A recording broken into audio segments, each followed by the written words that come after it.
మరణాత వేళ ఆదివారము ఆరాధన దినమై ఉన్నది.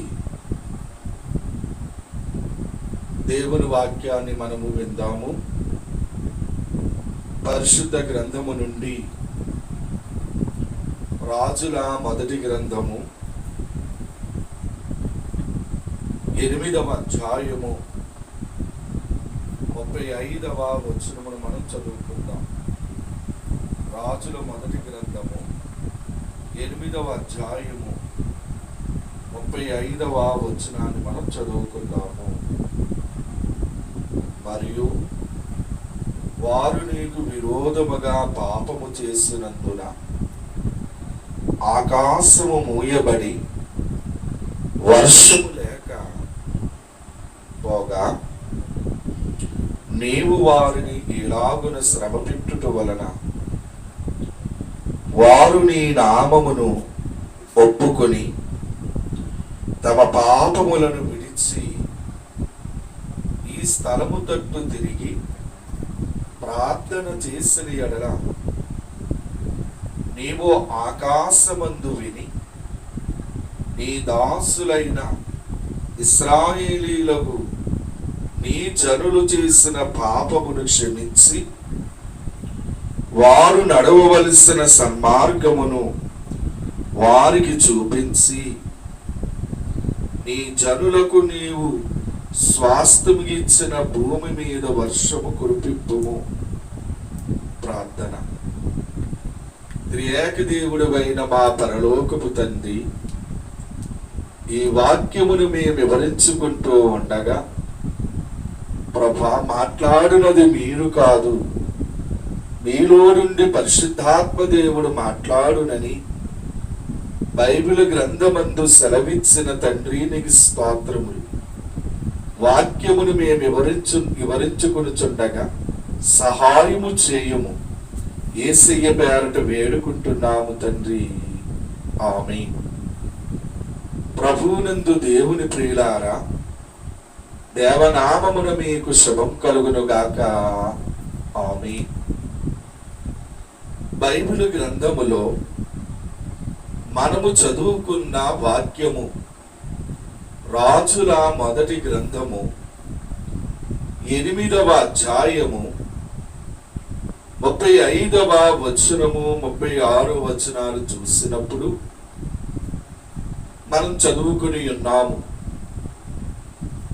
ప్రభువునందు దేవుని ప్రియులారా, ఇక్కడ ఇశ్రాయేలు ప్రజలైన వారు దేవునికి విరోధముగా పాపము చేసి ఉన్నారు. ఇశ్రాయేలు ప్రజలైన వారు దేవునికి విరోధముగా పాపము చేయటం వలన దేవుడు ఆ దేశములో వర్షము కురవకుండా చేయుటనేది జరిగినది.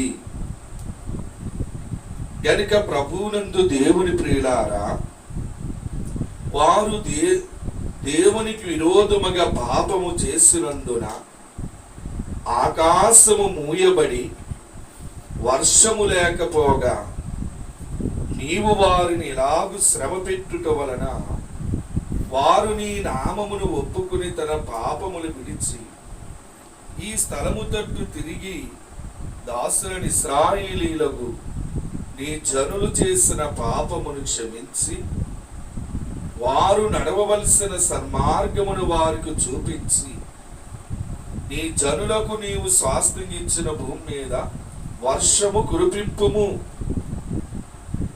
ప్రభువునందు దేవుని ప్రియులారా, ఇక్కడ ఇశ్రాయేలు ప్రజలైన వారు పాపము చేయుటను బట్టి దేవుడు ఆకాశమును మూసి వర్షము లేకపోగా నుండి వాక్యములో అనగా ఇశ్రాయేలు ప్రజలు చేసిన పాపమును బట్టి దేవుడు ఏం చేశారంటే ఆకాశమును మూయుట జరిగింది. అనగా వర్షము కురవకుండా మూయుట జరిగింది. కనుక వర్షం ఎప్పుడైతే కురవలేదో ఇక ఆ దేశములో ఏముండదు, పంట పండుట అనేది ఉండదు. ఎప్పుడైతే పంట పండుట ఉండదో అప్పుడు దేవుని పిల్లార ప్రజలకు ఏమి ఏర్పడుతుందంటే కరువులు, వ్యాధులు, కష్టములు, శ్రమలు బయలుదేరుట జరుగుతూ ఉంది. దేవుని ప్రియులారా, ఈ శ్రమ రావటానికి వాక్యములో మనం చదువుకున్న మాట ఏమిటంటే, దేవుని పిల్లలారా, ఎలాగు శ్రమ పెట్టుట వలన వారు నీ నామమును ఒప్పుకుని తమ పాపముల విడిచి ఈ స్థలము తట్టు తిరిగి ప్రార్థన చేసిన ఎడలా అని ఇక్కడ వాక్యములో మనకి కనబడుతూ ఉన్నది. ప్రభువునందు దేవుని ప్రియులారా, దేవుడు ఇశ్రాయేలు ప్రజలైన వారు పాపమును చేయటను బట్టి వారిని శ్రమ పెట్టుట జరుగుతూ ఉంది. అది వ్యాధులు కావచ్చు, కరువు కావచ్చు, కష్టములు, ఆయా విధములైన శ్రమలు పెట్టుట ఇక్కడ కనబడుతూ ఉంది.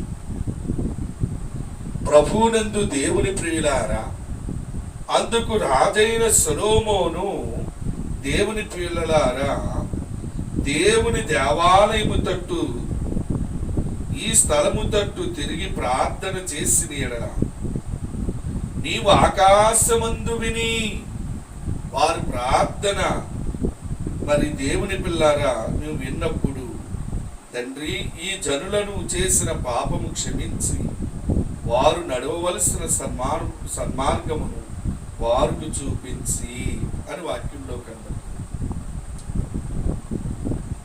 రాజైన సొలొమోనికి ధర్మశాస్త్రము తెలిసిన వారే, మోసే ఇచ్చిన ధర్మశాస్త్రము ఎరిగిన వారు గనుక దేవుని పిల్లారా, రాజైన సొలొమోను జ్ఞానము కలిగిన వారు. శ్రమ రాగానే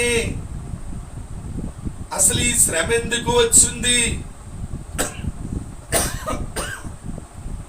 ఈ కష్టం ఎందుకు వచ్చింది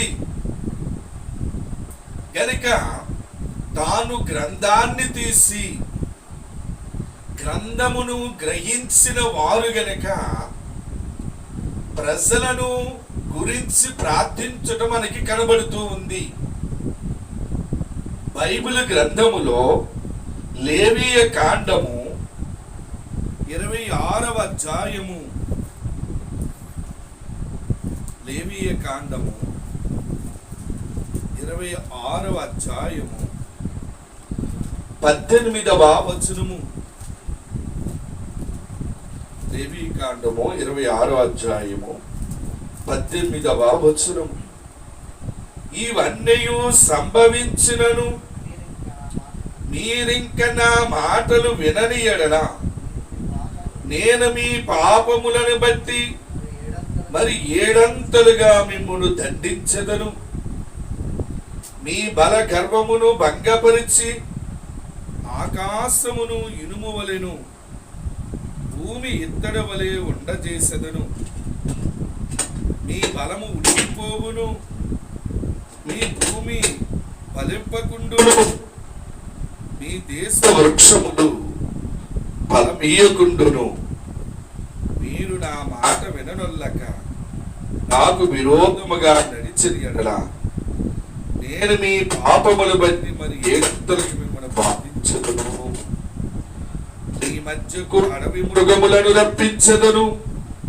అవి మిమ్మను సంతానరహితులనుగా చేసి మీ పశువులను హరించి మిమ్మను కొద్ది మందిగా చేయును. మీ మార్గములు పాడైపోవును. గనుక చివరికి అలాగే మనం ఆ గ్రంథాన్ని ఆ వచనాలు చదువుకుని వెళ్తే మీ మీదకి ఖడ్గమును రప్పించదను అని ఇక్కడ లేవీ కాండములో కనబడుతూ ఉన్నది. మోసే ఇచ్చిన ధర్మశాస్త్రమును బట్టి దేవుని పిల్లలారా, ఎప్పుడైతే వారు దేవుని ధర్మశాస్త్రాన్ని పాటించరో, దేవుని వాక్యాన్ని ఎప్పుడైతే వినరో, దేవుని ఆజ్ఞలు ఎప్పుడైతే ఇశ్రాయేలు ప్రజలు పాటించరో, అప్పుడు దేవుడు వారిని ఏడంతల శ్రమ పెట్టి బాధించదనని వాక్యములో కనబడుతూ ఉన్నది. ఇది లేవీ కాండము 26వ అధ్యాయము 18వ వచనం నుండి మనకి ఇక్కడ కనబడుతూ ఉంది. గనుక ఆకాశమును ఇనుము వలె భూమి ఎత్తడి వలె ఉండజేసెదను. ఆకాశాన్ని ఇనుము వలె చేస్తాను, భూమిని ఎత్తడి వలె చేస్తాను. ఎప్పుడు? ఇశ్రాయేలు ప్రజలు దేవుని విరోధముగా ఎప్పుడైతే పాపము చేస్తారో అప్పుడు ఆకాశాన్ని ఇనుముగా చేస్తాను, భూమిని ఇత్తడి వలె చేస్తాను. చివరికి అక్కడ శ్రమ ఫలిస్తుంది, భూమి ఫలింపకుండును. మీరు నా మాట విననొల్లక నాకు విరోధంగా నడిచిన ఎడల నేను మీ పాపమును బట్టి మరి ఏడంతలుగా మిమ్మను బాధించదను. మీ పాపమును బట్టి ఏడంతలుగా మిమ్ములను బాధించదను అని వాక్యములో రాయబడింది. అంటే ఇశ్రాయేలు ప్రజలు పాపము ఎప్పుడైతే చేస్తారో, దేవుని మాట ఎప్పుడైతే వినరో, అప్పుడు దేవుని ద్వారా ఏమొస్తుందంటే శ్రమ వస్తుంది. ఆకాశాన్ని ఇనుముగాను భూమి ఎత్తడిగా చేస్తాను. గనుక మీరు నా మాట ఎప్పుడైతే వినరో ఈ శ్రమలు వస్తాయని ధర్మశాస్త్రములో మోషే గారి ద్వారా ఇశ్రాయేలు ప్రజలకు తెలియపరచుట అనేది జరిగింది. గనుక ఇక్కడ రాజుల గ్రంథములో ఇశ్రాయేలు ప్రజలైన వారు దేవునికి విరోధంగా పాపం ఎప్పుడైతే చేశారో, దేవుడు మోషే ద్వారా సెలవిచ్చిన మాటను బట్టి ఇక్కడ వర్షం కురవకుండా ఆకాశాన్ని ఇనుముగా చేశాడు దేవుడు. వర్షం కురవలేదు. కనుక ఇశ్రాయేలు ప్రజలకి దేవుని ద్వారా ఏమి బయలుదేరిందంటే శ్రమ బయలుదేరింది. దేని బట్టి బయలుదేరిందంటే ఇశ్రాయేలు ప్రజలు చేసిన పాపమును బట్టి. ఇశ్రాయేలు ప్రజలకు దేవుని ద్వారా ఏమి బయలుదేరిందంటే శ్రమ బయలుదేరింది, కష్టం బయలుదేరింది. గనుక దేవుని పిల్లలారా, మనందరము గ్రహించవలసిన వారము. ఆత్మీయ తండ్రి దేవదాసయ్య గారు కూడా ఈ వాక్యానికి ఉన్న ఆయన పెట్టిన పేరు ఏమిటంటే దేశ శాంతి. ఆత్మీయ తండ్రి దేవదాసయ్య గారి వాక్యానికి ఆయన పెట్టిన పేరు ఏమిటంటే దేశ శాంతి అని పేరు పెట్టారు. దైవజనుడు ఆత్మీయ తండ్రి సెలవిస్తూ ఆయన చెప్పిన మాటలు ఏంటంటే, పాపమును బట్టే వ్యాధులు, పాపాన్ని బట్టి మనకు వచ్చేది ఏంటంటే వ్యాధులు వస్తాయి అని దైవజనుడు ఉపదేశించుట జరిగినది కూడా. ప్రభువునందు దేవుని ప్రియులారా, బైబిల్ వాక్య గ్రంథములో కూడా మత్తయి సువార్త 9వ అధ్యాయము, మత్తయి సువార్త 9వ అధ్యాయము, మత్తయి సువార్త 9వ అధ్యాయము 9వ అధ్యాయము మొదటి నుంచి మనం చూసినప్పుడు, తరువాత ఆయన దోణి ఎక్కి సముద్రమును దాటి తన పట్టణములో ప్రవేశింపగా ఇదిగో జనులు పక్షవాయువుతో మంచము పట్టి ఉన్న ఒకని ఆయన యొద్దకు తీసుకుని వచ్చిరి. యేసు వారి విశ్వాసమును చూచి, కుమారుడా ధైర్యముగా ఉండుము, నీ పాపములు క్షమింపబడి ఉన్నవని పక్షవాయు గలవానితో చెప్పెను. గనుక యేసు ప్రభువారి కాలములో కూడా ఆయన మరి పక్షవాయు గల రోగిని యేసు ప్రభు దగ్గరకు మంచం మీద ఉండి మోసుకుని తీసుకుని వచ్చారు. అప్పుడు యేసు ప్రభు రోగితో చెప్పిన మాట ఏమిటంటే, కుమారుడా ధైర్యముగా ఉండుము, నీ పాపములు క్షమింపబడి ఉన్నవని పక్షవాయువు గలవానితో చెప్పెను. పక్షవాయు గల రోగినితో యేసు ప్రభు ఏమని చెప్పాలంటే, నువ్వు స్వస్థత పొందు అని చెప్పాలి. కానీ ప్రభు ఇక్కడ ఏమి చెప్పారంటే, దేవుని ప్రియులారా, నీ పాపములు క్షమింపబడి ఉన్నవి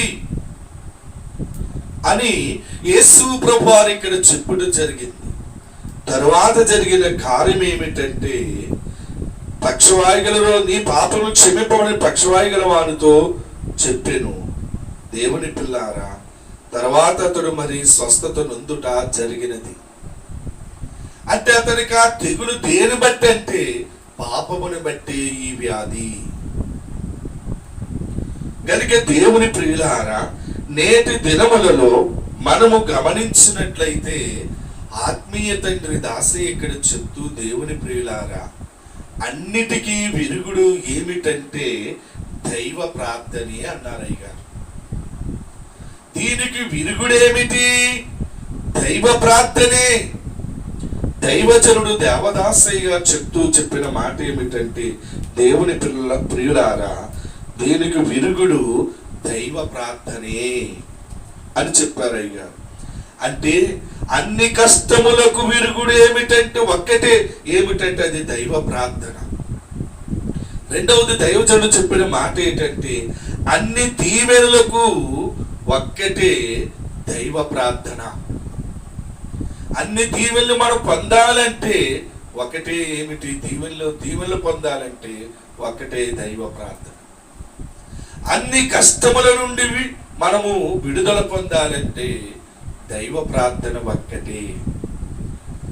నేను అంటున్నాను, ఇశ్రాయేలు ప్రజలకు దేశ శాంతి లేదు. కారణం ఏంటంటే వారు చేసిన పాపమును బట్టి ఆ దేశమంతా వర్షం కురవలేదు. వ్యాధులతో శ్రమలతో ఉన్నారు. ఇశ్రాయేలు దేశం మీదకి వర్షమే కురవలేదు. కారణం ఏంటంటే ఇశ్రాయేలు ప్రజలు దేవునికి విరోధముగా పాపము చేయటం బట్టి ఆ దేశంలో ఏమి లేదంటే శాంతి లేదు. ఆ దేశంలో నెమ్మది లేదు.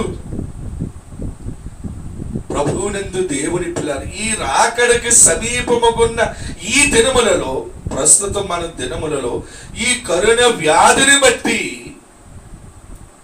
ప్రపంచమంతా ఏమి లేదంటే శాంతి లేదు. మన దేశంలో శాంతి లేదు, మన రాష్ట్రాల్లో శాంతి లేదు, ప్రపంచ దేశాల్లో నేటి దినాల్లో ఏమి లేదంటే శాంతి లేదు. కారణం ఈ కరోనా వ్యాధిని బట్టి. ఇది దేన్ని బట్టి అని మనం గ్రహించవచ్చు అంటే పాపమును బట్టి ఈ వ్యాధులు, పాపాన్ని బట్టే వ్యాధి, ఈ కరోనా వ్యాధి.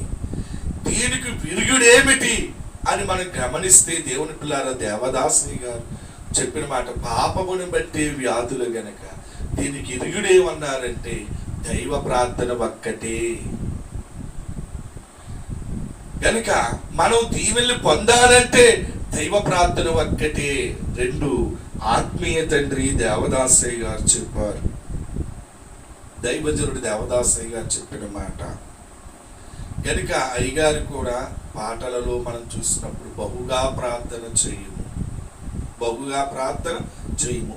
చెడుగెక్కువగుచున్నది,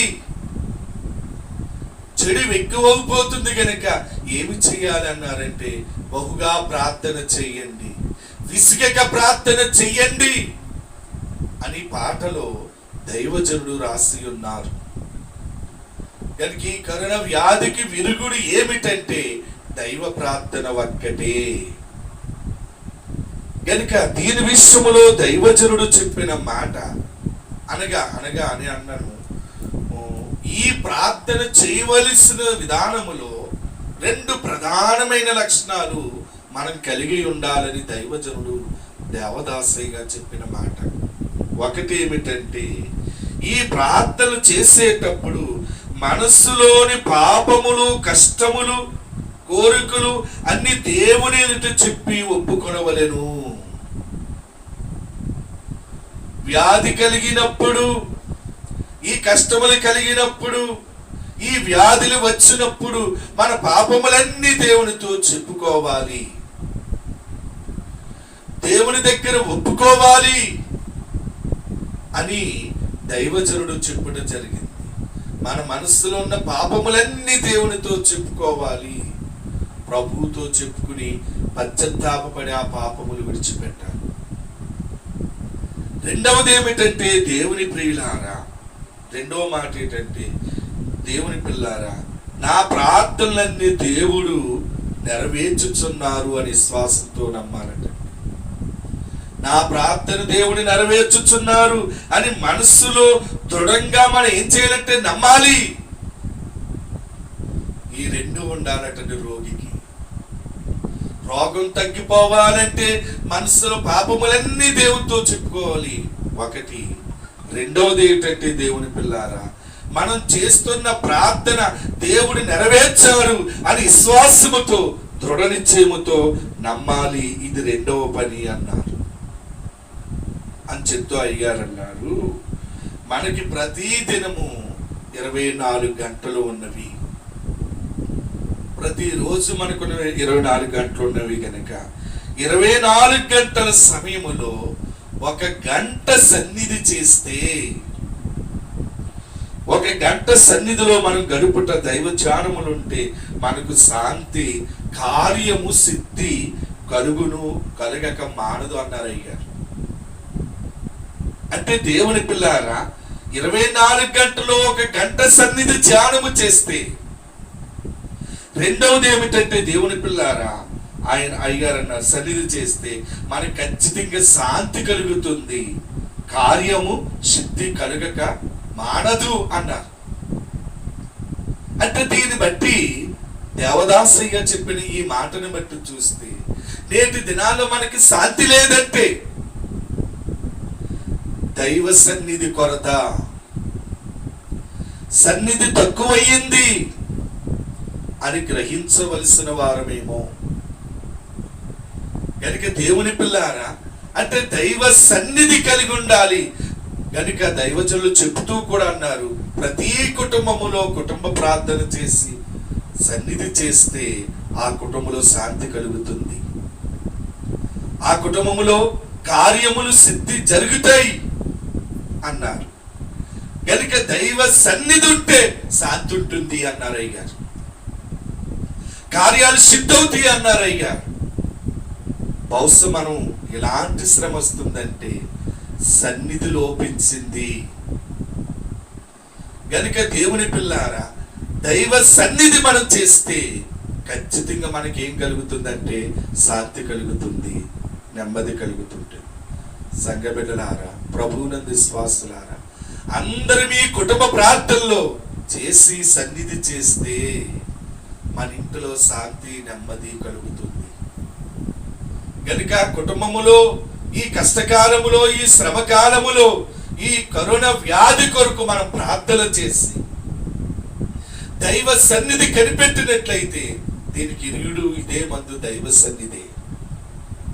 అయ్యారు అన్నట్టు ప్రార్థనే విరుగుడు అన్నారు. కనుక బహుగా ప్రార్థన చేసి మనం కనిపెట్టినప్పుడు మన దేశములో, మన రాష్ట్రాల్లో, మన కుటుంబాల్లో మనకేం కలుగుతుందంటే దేవుని పిల్లలు ఈ కరోనా వ్యాధి అనే భయం తొలగి శాంతి కలిగి మనం నెమ్మదిగా ఉండవచ్చని ఈ వాక్యాన్ని బట్టి నేను తెలియజేస్తాను. ఈ వాక్యానికి దేవదాసి పెట్టిన పేరు దేశ శాంతి అని పేరు పెట్టాను. కనుక ప్రభువునందు దేవుని ప్రియులారా, మనందరము దైవ సన్నిధి కలిగి ఉండి సన్నిధి ద్వారా మన కుటుంబాల్లో శాంతి, కార్యాలు సిద్ధి కలిగే ధన్యత, మన పాపములు ప్రభువుతో చెప్పుకుని దైవ సన్నిధి కలిగి ఉండి మనం కనిపెట్టిన ఎడల మన కుటుంబాల్లో శాంతి, మన సంఘాల్లో శాంతి, మన రాష్ట్రములో, మన ప్రజలలో, మన దేశానికి శాంతి కలుగుతుంది. కనుక ఇశ్రాయేలు ప్రజల దేశములో సొలొమోను రాజు దేవుని తట్టు తిరిగి, స్థలము తట్టు తిరిగి, దేవుని తట్టు తిరిగి ఎప్పుడైతే ప్రార్థన చేసి వారి పాపములు ఒప్పుకున్నారు, అప్పుడు మరలా ఆకాశం వర్షం ఇచ్చి పంటలు పండి వాళ్ళ దేశం శాంతి కలిగి ఉంది. మన దేశ క్షేమము కొరకు, మన భారతదేశ క్షేమము కొరకు, మన రాష్ట్రాల క్షేమం కొరకు ప్రార్థన చేసి మనం దైవ సన్నిధి కలిగి ఉండడం ద్వారా మరలా శాంతి, సమాధానం మనకు కలుగుతుంది. అట్టి ధన్యత ప్రభువు మనందరికి దయచేయునుగాక. ఆమేన్.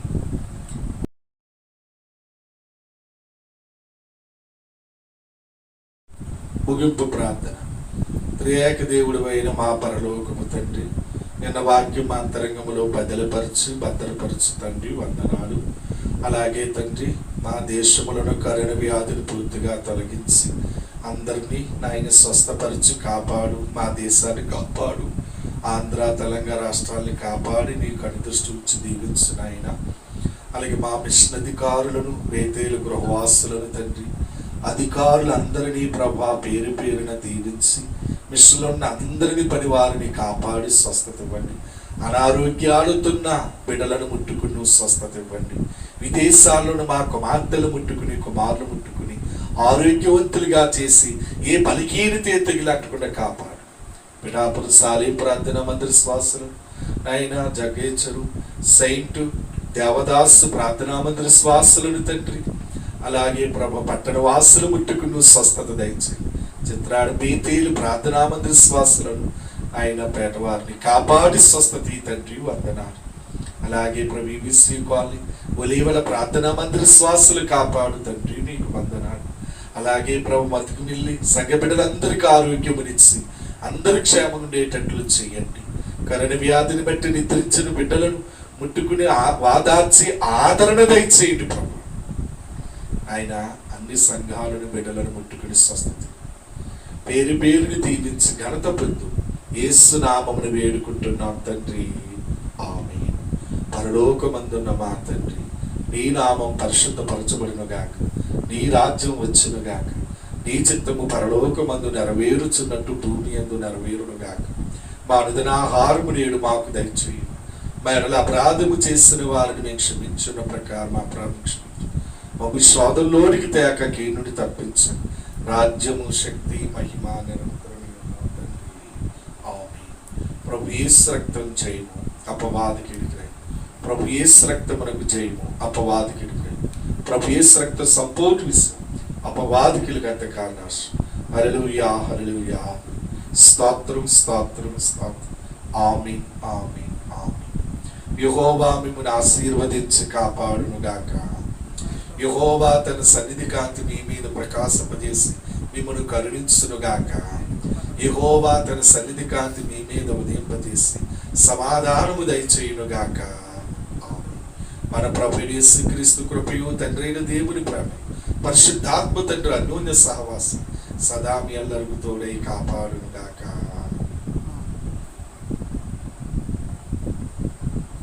మరణాత.